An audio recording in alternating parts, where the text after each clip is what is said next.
All right, so we got everything out the head. Let's install the kibble white valve and spring kit. I got everything separated.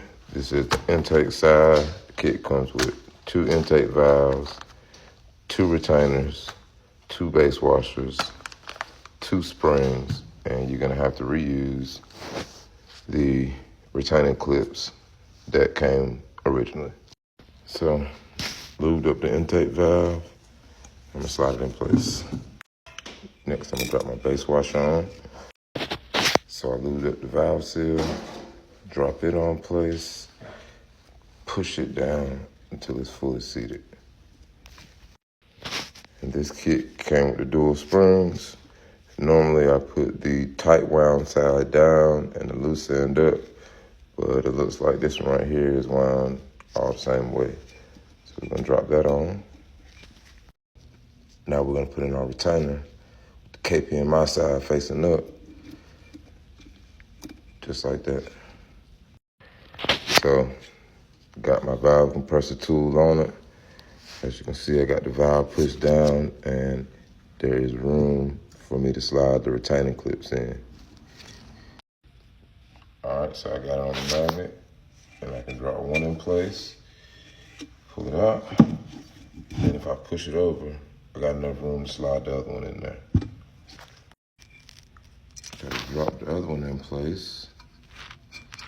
See if I can get it in with my hand, yep.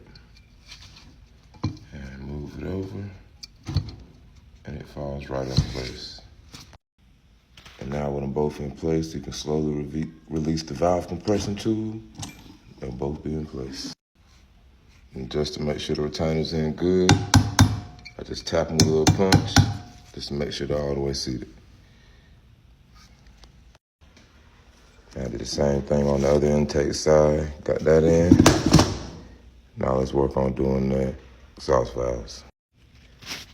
Now when doing the exhaust valves, it's pretty much the same process, except for on the inside spring, you can see the bottom is wound a little tighter. That goes down, the loose end goes up.